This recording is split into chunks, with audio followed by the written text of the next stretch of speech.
berdoa. Dimuliakan namamu, Allah kami dalam Yesus Kristus, Tuhan dan Juru Selamat, kekasih jiwa kami. Selamat kita bertemu pada saat ini. Sukacita rasanya boleh diberi kesempatan untuk melayani di hari ulang tahun jemaat yang ke-50 atau yang disebut dengan Jubileum Jemaat Tuhan, Jemaat Bethlehem Buana Sari. Saya berangkat dari Tentena karena saya tinggal di Tentena setelah pimpin ibadah tahun baru di Jemaat Moria Tentena, salah satu jemaat GKST yang terbesar juga di pelayanan GKST. Dan setelah itu kami berangkat kurang lebih 3,5 jam perjalanan, boleh tiba di sini dengan penuh keselamatan. Berjumpa dengan Bapak Ibu Saudara jemaat Tuhan di tempat ini sangat spesial rasanya. Apalagi saya dari pendeta jemaat melayani di Gereja Kristen Sulawesi Tengah GKST itu pernah sebagai gembala jemaat, beberapa kali berpindah mutasi, dan terakhir ini harus stay di kantor Sinode sebagai pengurus persekutuan di Aras Sinode. Nama saya Pendeta Leni Palese, sudah berkeluarga, suami ikut serta, boleh ada di sini. Jangan Bapak Ibu kaget dan heran karena ada di tengah kita nanti bilang, ini anggota jemaat dari mana, janggutnya panjang. Punya anak 3 orang, semua putri, yang kakak sudah SMA, yang kedua SD, yang ketiga masih TK. Ya, itu barangkali perkenalannya, karena ada pepatah mengatakan tak kenal maka tak. Kalau sudah disayang, sudah dikenal berarti semoga disayang betul ya. Filipi pasal pertama, ayat pertama sampai ayatnya yang ke-11. Kita akan baca perikop ini berbalasan supaya saya juga tidak hanya sendiri membacakannya.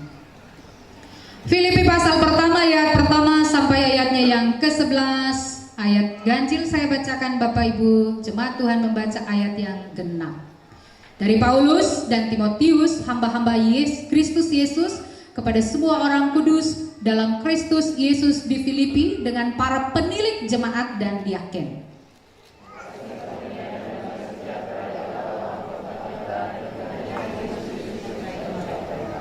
Aku mengucap syukur kepada Allahku setiap kali aku mengingat kamu.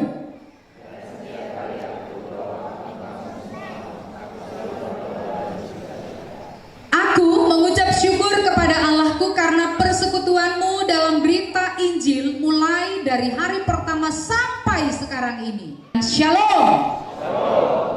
Bapak Ibu jemaat yang dikasih dan diberkati oleh Tuhan Yesus Kristus, ketika Pak Eksan menghubungi kalau boleh katanya pimpin ibadah tahun baru sekaligus syukur atas hari ulang tahun jemaat di tempat ini, yang terbayang di dalam benak saya adalah mayoritas jemaat ini adalah dari suku Bali.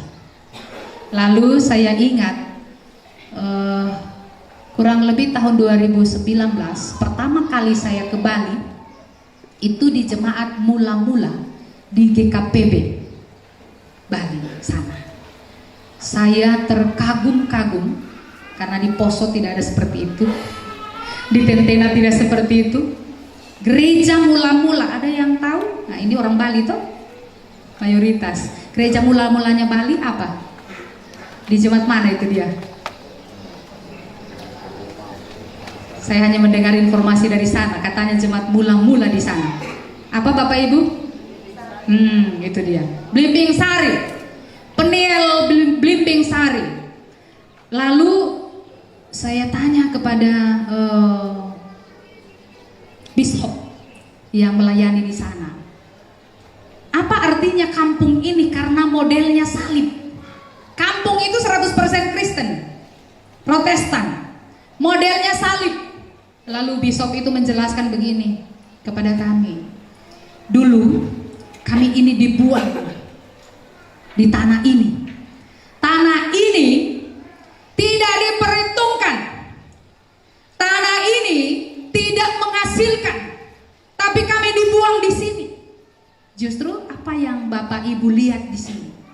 dengan belimbing sari. Kami bilang luar biasa Pak, ini tanah yang diberkati, tanah seperti tanah Kanaan yang berlimpah susu dan madu. Walaupun penghasilan rata-rata di sana dari kelapa, kopra, tetapi rumah-rumahnya anggota jemaat kalah rumahnya anggota dewan Bapak. Kalah rumahnya anggota dewan Bapak Ibu. Padahal petani kelapa. Pak Bishop jelaskan begini, karena tanah ini tidak diperhitungkan, kami dibuang di sini. Lalu kami bentuk kampung ini menjadi salib dengan maksud semoga suatu hari ada yang akan lewat di atas sana, pesawat kah, helikopter kah, yang akan melihat dari atas bahwa di sini ada orang, ada manusia, ada umat Allah, yaitu kami, gitu. Bentuk salib, dan ternyata betul mereka ditemukan di sana. Warga jemaat yang ada di sana. Di bagian ujung kampung ada yang beragama Katolik, sendiri juga kampungnya, yang Muslim juga sendiri kampungnya. Nah, ini kekaguman yang sangat luar biasa. Ini saya ingat tadi ketika pembacaan Pak Wahyu, sejarah bagaimana jemaat ini terbentuk.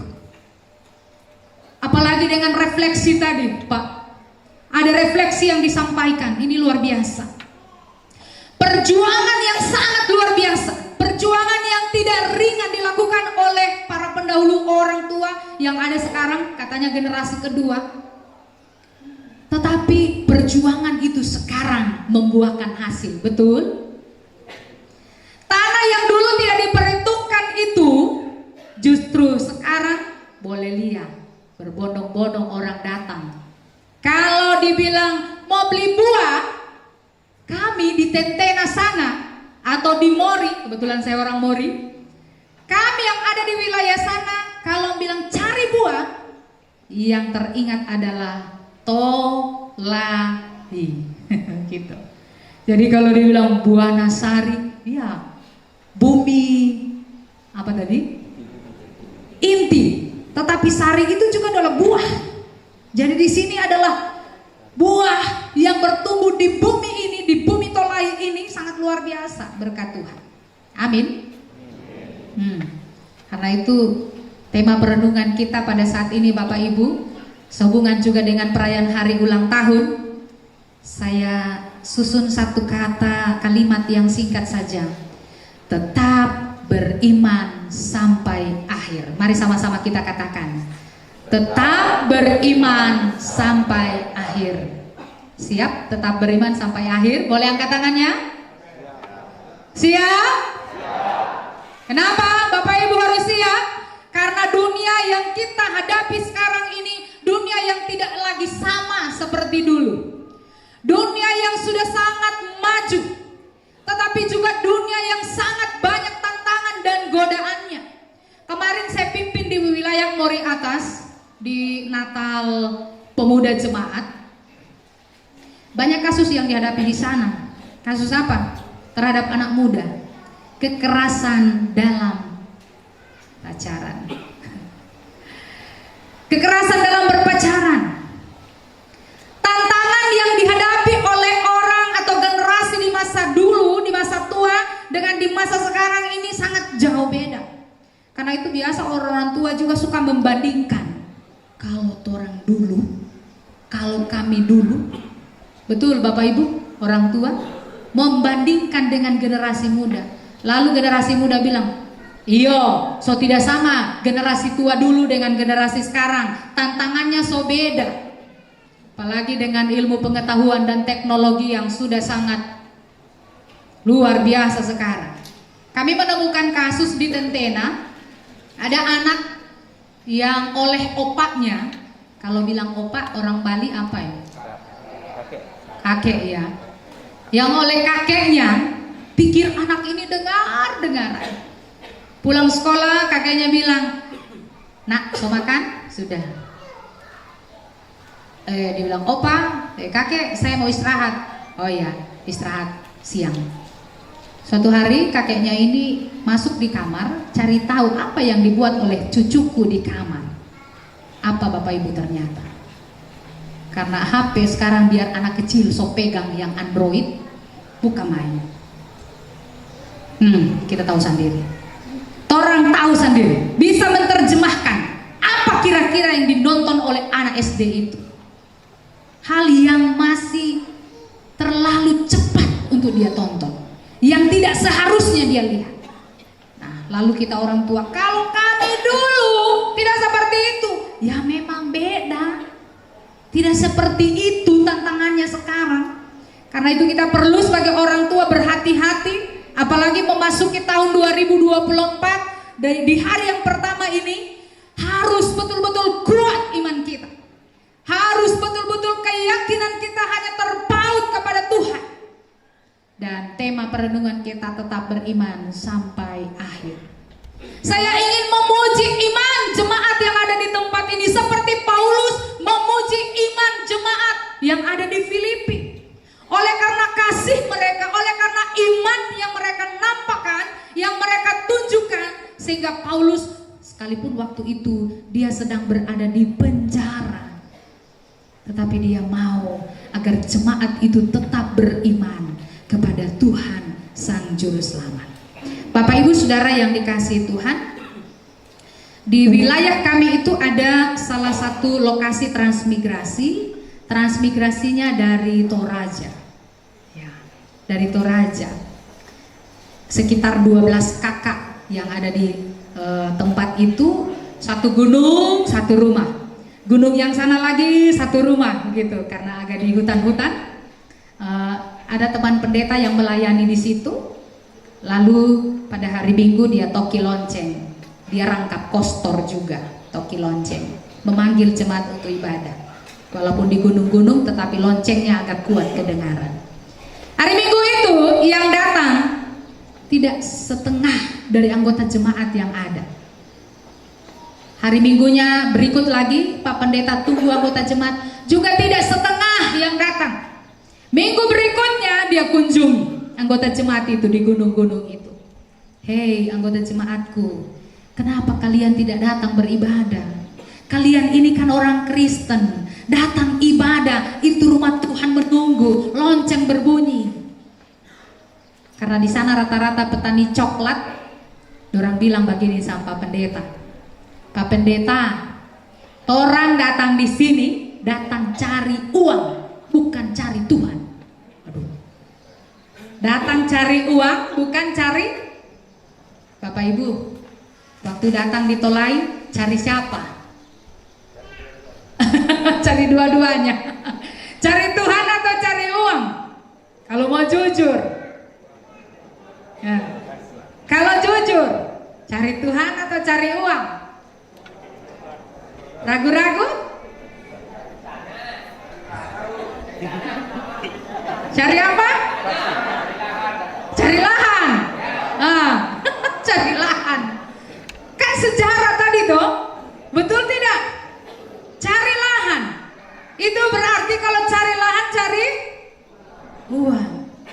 Nah, saudara-saudara kita di sana juga bilang, Pak Pendeta, kami datang di sini cari uang, bukan cari Tuhan. Baru dia lanjut dengan kalimat berikut.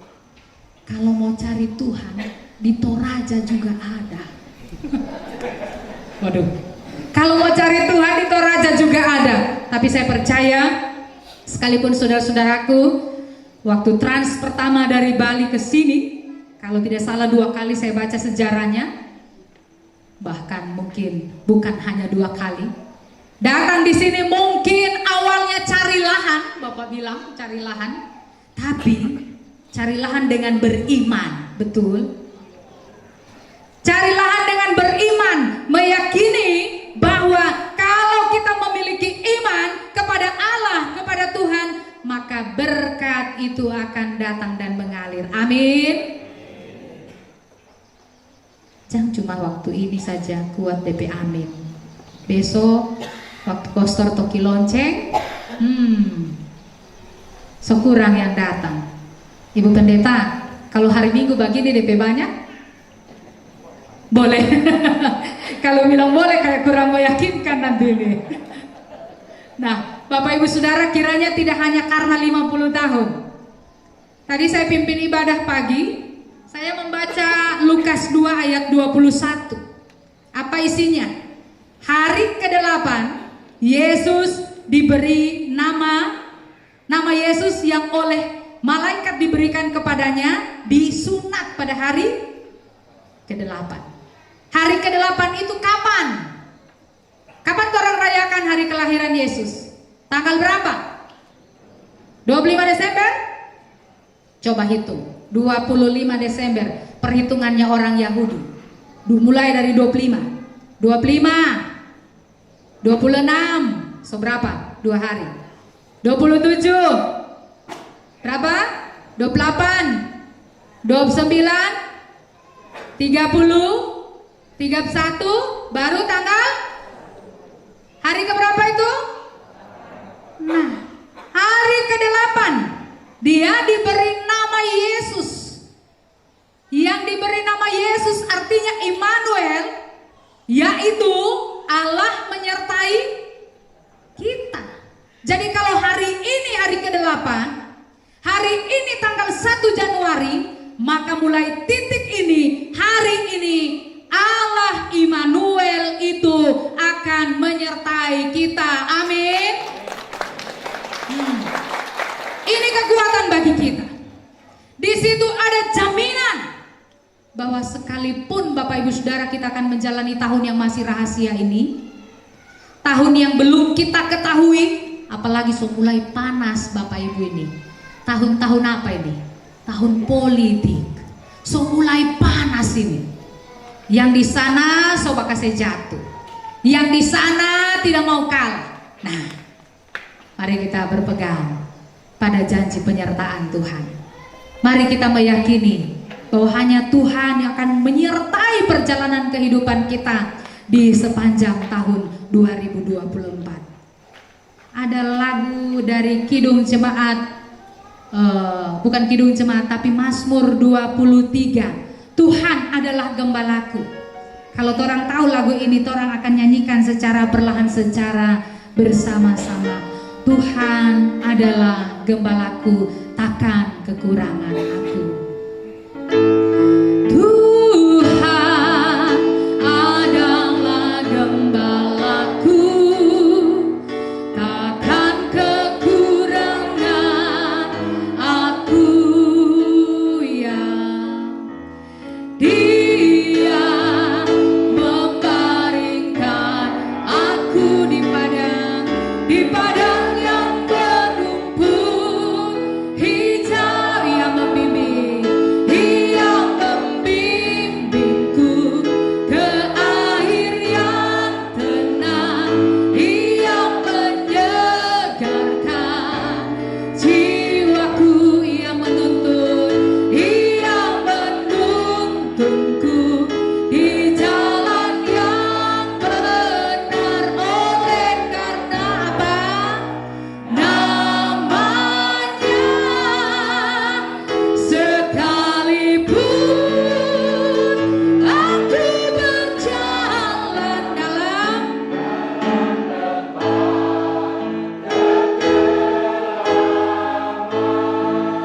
Mari kita beri tepuk tangan untuk Allah kita.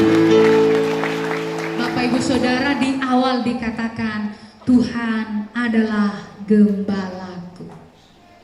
Firman Tuhan ini mengajak juga kita, kalau kita punya iman, jadikan Tuhan sebagai gembala kita. Mengapa? Orang yang menjadikan Tuhan sebagai gembalanya tidak akan pernah merasa berkekurangan. Amin. Orang yang menjadikan Tuhan sebagai gembalanya tidak akan pernah merasa berkekurangan. Oleh karena apa? Di dalam lagu kita mengatakan, oleh karena namanya. Nama siapa tadi? Nama Yesus yang mengandung janji penyertaan, yaitu Immanuel, Allah menyertai kita. Amin. Karena itu dari kebenaran firman Tuhan ini ada beberapa hal yang patut kita lakukan. Bapak-bapak, kalau bangun pagi mungkin kopi belum siap, tidak usah coba mutung, kasihan. Tidak usah jobatarian. Mana kita pe kopi? Ibu-ibu, bapak-bapak bisa bikin kopi atau tidak? Kalau pagi bapak-bapak minta kopi? Atau bikin sendiri? Asal yang betul. Betul Pak? Nah, sebenarnya sengaja saya angkat ini hal sederhana saja. Hal yang kecil, tetapi kita mulai dari keluarga. Kalau suami sudah merasa bahwa dia harus dihormati, dia harus dihargai, sementara buat kopi itu bisa kok bapak-bapak. Tidak harus istri, tidak harus dilayani. Napa nganape kopi ini? Saling melayani dalam keluarga. Jadi jangan bamutung, harus selalu mengucap syukur. Kalau tidak ada kopi, bekeng sendiri, kong manyanyi akang, so lebih romantis itu dalam rumah tangga. Nah, begitu ya bapak-bapak? Bisa? Ibu-ibu dengar dorang, katanya bisa. Mudah-mudahan besok pagi waktu bangun pagi, jangan beki akang kopi, biar bekeng sendiri. Betul ibu-ibu? Mulia. Yang kedua, dari kebenaran firman Tuhan ini di dalam ayat 4 dan 5, jadikan doa sebagai nafas hidup. Jadikan doa sebagai nafas. Banyak keluarga Kristen yang kehilangan kasih sayang. Suami-suami kehilangan perhatian istri, istri-istri kehilangan rasa kasih dari suami. Romantisme dalam keluarga hilang. Anak-anak kehilangan perhatian orang tua. Akhirnya persekutuan meja makan, berdoa makan tidak lagi terjadi. Di keluarga kita bagaimana Bapak Ibu? Masih ada doa makan? Saudara masing-masing. Bapak jadikan doa sebagai nafas hidup. Saya waktu vikaris tinggal di rumah majelis jemaat. Lalu saya selalu gilir kami doa. Setelah selesai anak-anak, ada 2 orang anaknya majelis itu, penatua itu, saya selalu gilir. Setelah itu ibu penatua, saya giliran suaminya ibu penatua, saya bilang, ya Papa William dipanggil. Papa William sekarang berdoa. Dia bilang, kamu jawab. Nah, dia tidak mau berdoa, dia tidak siap berdoa. Lalu diganti oleh anaknya. Hari ini kita akan memulai kehidupan hari yang pertama sampai hari-hari selanjutnya sepanjang tahun 2024. 1 tahun berapa hari Bapak Ibu? Semua tahu 365 hari. Berapa minggu? 52 minggu. 1 hari berapa jam? 1 tahun berapa jam? Ada yang bilang kali jo sendiri. Yang saya mau tanya, 1 minggu berapa jam orang ibadah? Hitung jo. Evangelisasi 1 jam, toh? Ibadah minggu secepat itu 1 jam. So berapa jam? 2 jam. Ibadah apa lagi? Kompelkah? 1 jam. Nah, rata-rata Jo. Mungkin kalau 1 minggu hanya 3 jam ibadah. Kalau 1 bulan 3 kali 4 berapa jam? 1 bulan 12 jam. 1 tahun 52 minggu kali 12 jam cuma berapa? Tadi saya sempat hitung-hitung. Kalau mau dirata-ratakan dari 365 hari, hanya sekitar 6 atau 7 hari saja kita pakai untuk ibadah. DP hari-hari lain di mana torang? Di lahan? Tempat usaha? Tapi biarlah di tempat usaha juga kita rajin berdoa, kita mencari Tuhan, kita bersekutu dengan Tuhan. Bisa Bapak Ibu? Semoga ya. Itu yang ketiga, tidak meragukan Tuhan, lalu kita memberikan waktu kita untuk Tuhan. Yang keempat, miliki kasih yang melimpah, ayat 9 sampai ayatnya yang ke-10. Miliki kasih yang melimpah. Saya tahu orang Bali itu orang-orang yang penuh dengan keramahan. Penuh dengan keramahan. Kalau baku dapat senyum. Boleh Bapak Ibu senyum dulu yang samping kiri kanan. Sambil katakan selamat tahun baru. Yang di belakang sampaikan yang samping kiri kanan sambil senyum, selamat tahun baru. Iya. Jangan kita menahan keramahan kita hanya untuk diri sendiri, tapi kita perlu bagikan dengan orang lain. Sebab firman Tuhan katakan, hati yang gembira adalah, tapi coba kalau mengkerut terus di sini, cepat tua itu Bapak Ibu. Betul. Tapi biar tiada doi, senyum. Dorang mulia, dorang mau bilang, bahagia sekali dia. Padahal tiada doi, tiap apa, bahagia saja. Nah, miliki kasih yang melimpah. Itu salah satu contoh kita berbagi keramahan dengan orang lain. Yang kelima, yang terakhir. Biasa kalau yang terakhir susanan, oh sodeka-deka amin ini. Sodeka-deka amin ini. Yang kelima dan terakhir, mari kita hidup memberi dampak. Memberi apa Bapak Ibu? Memberi dampak. Ada dampak yang akan kita berikan kepada orang lain. Lewat kehidupan kita orang akan menilai perbuatan yang kita lakukan, perbuatan baik yang kita berikan, nampakkan kepada orang lain, dan orang akan melihat, orang akan memuji, oh dia itu memang sungguh-sungguh orang Kristen leh. Dia itu sungguh-sungguh percaya kepada Kristus. Dia itu sungguh-sungguh beriman, dan orang lain akan juga mengalami Kristus di dalam kehidupannya. Amin. Kiranya kita sekalian akan memberikan dampak, kehidupan yang berdampak kepada orang lain. Niscaya Bapak Ibu Saudara kekasih dalam Tuhan, menjalani kehidupan kita di tahun 2024 ini, kita meyakini mulai start awal. Ini start awal ini. Start awal. Kita dalam keyakinan ada tuntunan Tuhan sampai kapanpun Tuhan panggil kita, kita tetap beriman sampai akhir. Amin.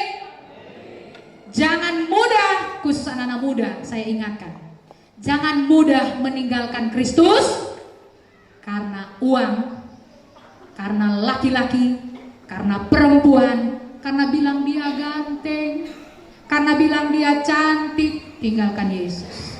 Karena jabatan, jangan tinggalkan Yesus. Pertahankan imanmu. Sebab firman Tuhan katakan, di kolong langit ini tidak ada satu nama pun yang kepadanya kita mendapatkan keselamatan. Hanya di dalam nama Yesus. Semua itu sia-sia kalau kita tinggalkan dia. Kiranya Bapak Ibu Saudara kekasih Tuhan, dengan kebenaran firman Tuhan yang menjumpai kita pada saat ini di hari Jubileum 50 tahun perjalanan jemaat merayakan tuntunan dan penyertaan Tuhan boleh tiba di tanggal 1 Januari 2024. Iman kita senantiasa terarah kepadanya. Selamat bersyukur, selamat ulang tahun. Tuhan Yesus memberkati kita sekalian. Demikian firman-Nya. Kita tunduk kepala. Jika Engkau berkenan menjumpai kami lewat sabda-Mu, urapan Roh Kudus-Mu menolong kami, memampukan kami untuk menerjemahkan firman-Mu ini lebih jauh dalam kehidupan